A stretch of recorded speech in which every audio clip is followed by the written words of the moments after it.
भाई जनक हिंदू हेले सुधा से बुझी पारी हिंदूर मर्म कौन से बुझी पारी जे ख्रिस्टियानिटी कौन तो से हिंदू है सुधा हिंदू मान को विरोध करुँच कहीं से सत कथा कही आपण मैंने थोड़े यही वीडियो पर नजर पकातु आपण मैंने बुझीजे जे हिंदुत्व कौन एक्चुअली हिंदू माने कौन करुँच तो बहुत बढ़िया भाव भाईटी बुझे दयाकोरी वीडियो को आरंभ शेष पर्यंत देखो बिल्कुल मत स्किप करूँ ना बहु मात्रा शेयर करूँ जो प्रत्येक हिंदू भाई भौणी यही विषय अवगत होगा निहाती आवश्यक चलतु अଯଥା समय नष्ट न आज वीडियो को स्टार्ट करिया।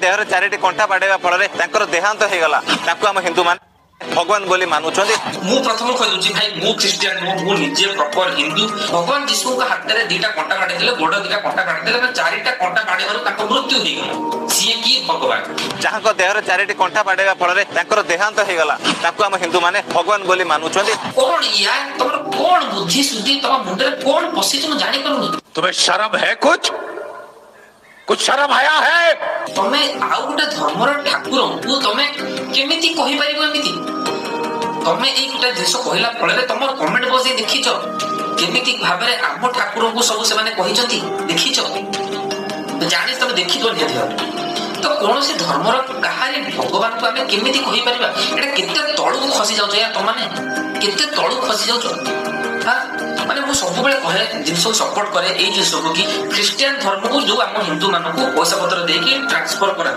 तो सब प्रथम कहबी एटा हम भारत एक धर्मनिरपेक्ष राष्ट्र ये सब धर्म को समान भाव रहा यथेष अधिकार अच्छे समस्ते निज निज धर्म को निजे प्रमोट करें ठीक अच्छे बाकी किए क्या इच्छा धर्म परिवर्तन करदेला किए पैसा निज धर्म को चेंज करदेला बाकी पर्सनाल जिनस पर्सनाल ओपिनियन से कहीं चेंज करते तो से जानी बहुत ही गरीब श्रेणी लोक मैंने जानी जिन करती जहाँकि कि टंका लोभर से धर्म परिवर्तन कराई से कहबी जदि से धर्म से परिवर्तन कर किसी टंका भाई से टाइम रे तुम हिंदू मैंने कोठी रोच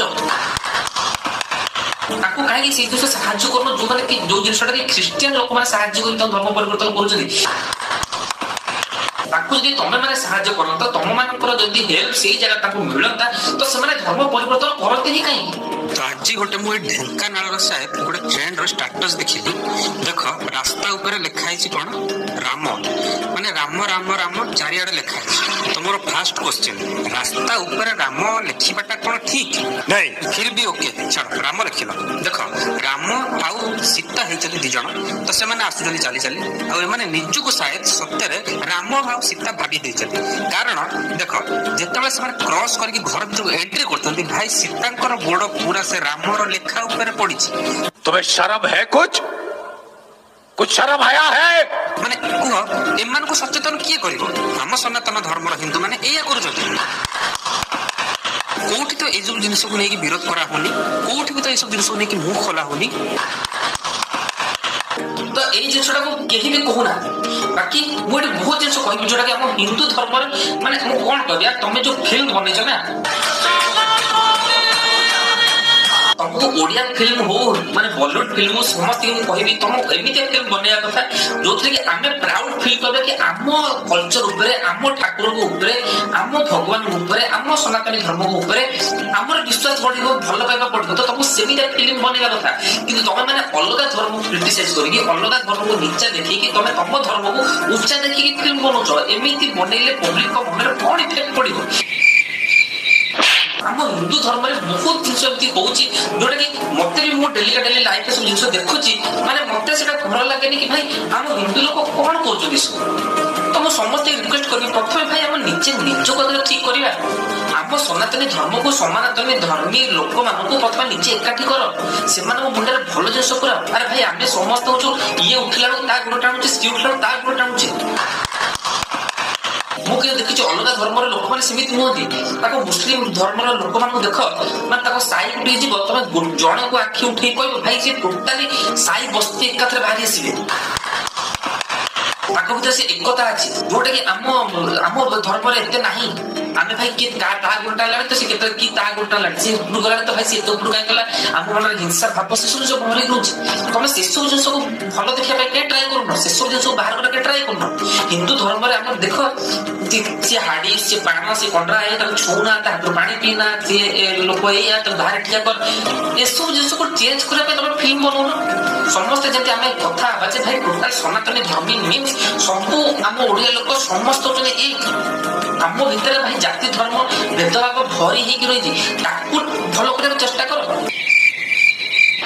ଆରେ ମା ଦୁର୍ଗାଙ୍କ ଭସାଣିରେ ଏଇ ଜିନିଷଟା ମତେ ବହୁତ ହି ଖରାପ ଲାଗେ। ସେ ଜିନିଷଟା ମା ଦୁର୍ଗା ଯୋଉ ପିନ୍ଧିଥାନ୍ତି ଶାଢୀ, ଯୋଉ ପାଟ ଶାଢୀ ପିନ୍ଧିଥାନ୍ତି ଯାହାର ଦାମ 10-15 ହଜାର ଟଙ୍କା 20 ହଜାର ଟଙ୍କା ହେଇଥିବ, ତାକୁ ଯେତେବେଳେ ପାଣିରେ ପକାଯାଏ ନା ଭାଇ ସେ ଶାଢୀକି ଖୋଲିକି ଗୋଟେ 200 ଟଙ୍କିଆ ସୂତା ଶାଢୀ ପିନ୍ଧିକି ତାକୁ ପାଣିରେ ପକାନ୍ତି। तुम्हें शर्म है कुछ? ଆରେ ଭାଇ ତମର ସେ 20,000 ଟଙ୍କା ପାଣିରେ ପକେଇଦେଲେ ତମର କଣ ହେଇଯିବ, କଣ ହେଇଯିବ ୟାର?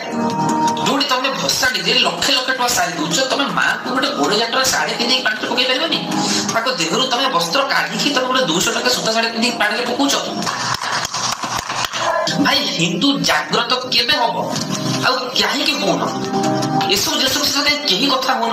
ଆମେ ମାନେ କେମିତି ଏକାଠି ହବା, କେମିତି ହବା? ଏବେ ରିସେଣ୍ଟଲି ଜାଣିଥିବ ସମସ୍ତେ ବାବା ବାଗେଶ୍ୱର ଧାମରେ ସେ ଯୋଉ ତାଙ୍କ ବାବା ଯୋଉ ପଦଯାତ୍ରା କରିଥିଲେ, ସେ କଣ କହୁଥିଲେ? କାହିଁ ସେ ପଦଯାତ୍ରା କରିଥିଲେ? ହିନ୍ଦୁ ମାନଙ୍କୁ ଏକାଠି କରିବା ପାଇଁ, ନା କି ସେମାନେ ଅଲଗା ଧର୍ମକୁ ନିଚା ଦେଖେଇକି ଗଲେ ଆମ ସାଙ୍ଗରେ ଆସିକି ଇଏ ହବ ନା। ଆମକୁ ପ୍ରଥମେ ଏକାଠି ହବାକୁ ପଡିବ। ଆମ ଭିତରେ ଯୋଉ ସବୁ ଭୁଲ ଜିନିଷ ଅଛି ତାକୁ ଚେଞ୍ଜ କରିବାକୁ ପଡିବ।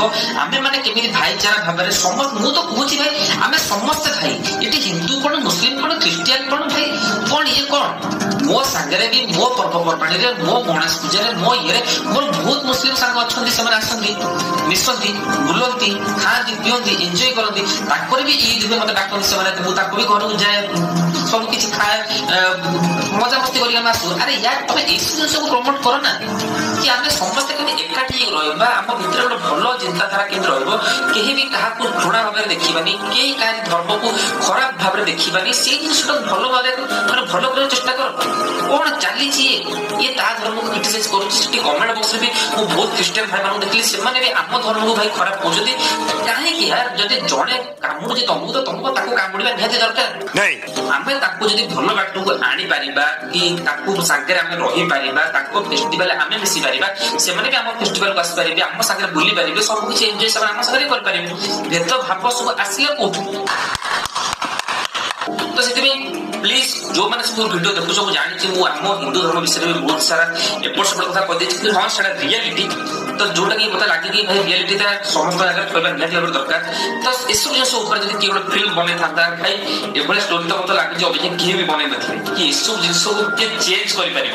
ଆମ ଠାକୁରକୁ କୋଉ ଭଳିଆ ଭାବରେ ପାଣିରେ ପକାନ୍ତି ତ ସମସ୍ତେ ଦେଖିଥିବ, ମାନେ ସେଠି କର୍ତ୍ତରେ କାଟି କାଟି ତାକୁ ପକା ହଉଥିବ ପାଣିରେ, ମାନେ ଗୋଟେ ଭଲ ଭାବରେ ତାକୁ ଯଦି ବିସର୍ଜନ କରାଯାନ୍ତା, ଏସବୁ ଜିନିଷ ବିଷୟରେ କେହି କହୁନାହାନ୍ତି। ତ ଆମ ଭିତରେ ଯଦି ପ୍ରଥମେ ଏକତା ରୁହନ୍ତା, ଆମ ଭିତରେ ଯଦି ସଚେତନତା ବଢନ୍ତା, ତ ଆମକୁ ବଡ ଧର୍ମକୁ କ୍ରିଟିସାଇଜ କରିକି ଆମ ଧର୍ମକୁ ବଡ ଦେଖେଇବାର ଦରକାର ହିଁ ପଡନ୍ତା। ୟା ତ ପ୍ରଥମେ ନିଜ ଧର୍ମରେ କେମିତି ଚେଞ୍ଜ ଆସିବ, ତ ସେ ବିଷୟରେ କଥା କୁହ, ସେ ବିଷୟରେ କୁହ, ସମସ୍ତେ ମିଳିମିଶିକି ଆମେ ଏକାଠି କେମିତି ରହିବା, କେହି କାହାରି ଶତ୍ରୁ କେମିତି ନ ହବା, କେହି କାହାରି ଦୁଶ୍ମନୀ କେମିତି ନ କରିବା, ସେ ବିଷୟରେ ଆମେ କେମିତି ସଚେତନ କରିବା। ତ ସମସ୍ତଙ୍କୁ ପ୍ରଥମେ ସେଇଟା ଶିଖିବା କଥା, ସେଇଟା ଜାଣିବା କଥା। ତ ସେଥିପାଇଁ ପ୍ଲିଜ ରିକ୍ୱେଷ୍ଟ କରିବି, ଆଉ ଆଗାମୀ ଦିନରେ ଯେତେ ବି ଫିଲ୍ମ ସବୁ ମେକର୍ସ ମାନେ ଆସିବେ କରିବା, ତ ପ୍ଲିଜ କେହି କାହାରି ଧର୍ମକୁ କ୍ରିଟିସାଇଜ କରିକି ଫିଲ୍ମ ବନାନ୍ତୁ ନାହିଁ। ପ୍ରଥମେ ନିଜ ଧର୍ମକୁ ଉଚ୍ଚା ଦେଖିକି ତମେ ପଛେ ଫିଲ୍ମ ବନାଅ, କେହି ରୋକିବେନି, କିନ୍ତୁ ଆଉ କାହା ଧର୍ମକୁ ନିଚା ଦେଖିକି ଭାଇ ନିଜ ଧର୍ମକୁ ଉଚ୍ଚା ଦେଖିବାଟା ଭାଇ ମୋ ତରଫରୁ ତ ଭାଇ ଜମା ନୁହଁ। ପ୍ଲିଜ ଯୋଉଠି ବି ଆପଣ ଦେଖୁଛନ୍ତି ଆମ ଠାକୁରଙ୍କର ବ୍ୟାଗ, ଆମ ଠାକୁରଙ୍କର ଲାଗିଥିବା କପଡା, ଆମ ଠାକୁରଙ୍କର ୟୁଜ ହଉଥିବା ଜିନିଷ କୋଉଠି ବି କିଛି ଦେଖୁଛ, ତ ପ୍ଲିଜ ସେସବୁ ଜିନିଷକୁ କିଣିବା ଆଭଏଡ କର। ତ ତାକୁ ସବୁ କିଣିବା ବନ୍ଦ କଲେ ହିଁ ସେସବୁ ଜିନିଷ ତିଆରି ହବା ହିଁ ବନ୍ଦ ହବ। ଆମ ଠାକୁରଙ୍କୁ କେବଳ ଆମେ ଆମ ଠାକୁର ଘରେ ଦେଖିପାରିବା। କାହିଁକିନା ଦେଖ ଠାକୁର ଘରେ ହେଲା, ତାବିଜ ହେଲା, ଲକେଟ ହେଲା, ଯୋଉଟା କି ଆମେ ଜାଣିଛୁ ଯେ ଧର ଛିଣ୍ଡିଲା ବି ଆମେ ତାକୁ ନେଇକି ପାଣିରେ ପକଉ, ଏଇଟା ସମସ୍ତେ ଜାଣିଛୁ। ତ ତାକୁ ଆମେ ସେଇଭଳିଆ ଜାଗାରେ ରଖିବା ଯୋଉଠିକି ତାଙ୍କର ମିସୟୁଜ ନ ହବ, ନା କି ତାକୁ ଆମେ ଏମିତି ଜାଗାରେ ରଖିବା କି ଭାଇ ସେ ଆଜି ଏଠି ଘରେ ଅଛନ୍ତି କାଲି କୋଉଠି ଅଳିଆ ଜାଗାରେ ପଡିଥିବେ। ଠିକ ଅଛି, ଭାବୁଛି ବହୁତ ଲୋକଙ୍କର ଏଠି ଓପିନିଅନ ମୋ ସାଙ୍ଗରେ ଚେଞ୍ଜ ହେଇଯିବ ଆଉ ମୋ ସାଙ୍ଗରେ ବହୁତ ଲୋକ ଏକମତ ବି କରିବେ। ତ ଏବେ ଆପଣମାନଙ୍କ ଓପିନିଅନ କଣ? ସନାତନୀ ଧର୍ମକୁ ସପୋର୍ଟ କରିବା କଥା, ସନାତନୀ ଫିଲ୍ମକୁ ସପୋର୍ଟ କରିବା କଥା କି ନାହିଁ? ଆଉ ଏମାନେ ସବୁ ଯୋଉ ଗପୁଛନ୍ତି ସୋସିଆଲ ଟକର, ଭାଇ ଆରେ ଭାଇ ଗୋଟେ କଥାଟା ମୁଁ ନର୍ମାଲ କଥା କହୁଛି, ତମେ ଯଦି ତାଙ୍କ ଠାକୁର ବୁଝ ନା ଯୀଶୁ 3ଟା କଣ୍ଟାରେ ମରିଥିଲେ, ଭାଇ ଆମ କୃଷ୍ଣ ଭଗବାନଙ୍କର ବି ପାଦରେ ଗୋଟେ ସ୍ୱର ବାଜିବାରୁ ତାଙ୍କ ମୃତ୍ୟୁ ହେଇଥିଲା। ସବୁ ଭଗବାନଙ୍କର ମୃତ୍ୟୁ ହେଇଛି, କେହି ବଞ୍ଚି ନାହାନ୍ତି ହେଲା। ତ ସେଥିପାଇଁ ତମେ ଯୋଉ କହୁଛ କଣ୍ଟା କାଟିଲେ ମରିଗଲେ ଇଏ କଲେ, ସେ ଏଇଟା ଲଜିକ ନୁହଁ। ସମସ୍ତେ ଜନ୍ମ ହଉଛନ୍ତି ମାନେ ନିହାତି ଭାବରେ ଦିନ ନା ଦିନେ ମରିବେ। ସେ ଭଗବାନ ହୁଅନ୍ତୁ କି ସେ ମଣିଷ ହୁଅନ୍ତୁ, ଭାଇ ସେ ଜନ୍ଦା ପିମ୍ପୁଡି ଯିଏ ବି ହୁଅନ୍ତୁ। ତ ସେଥିପାଇଁ ମୁଣ୍ଡରେ ବୁଦ୍ଧି ରଖ, ତାପରେ ଭିଡିଓ କର, ଯାହା କହୁଛ କୁହ। ମୋର ତ କିଛି ଅବଜେକ୍ସନ ନାହିଁ, କିଛି ପ୍ରୋବ୍ଲେମ ନାହିଁ। ବାକି କାହାରି ଭଗବାନଙ୍କୁ କାହାରି ଠାକୁରଙ୍କୁ ଆମେ କ୍ରିଟିସାଇଜ କରିବା ଜମା ବି ଠିକ ନୁହଁ।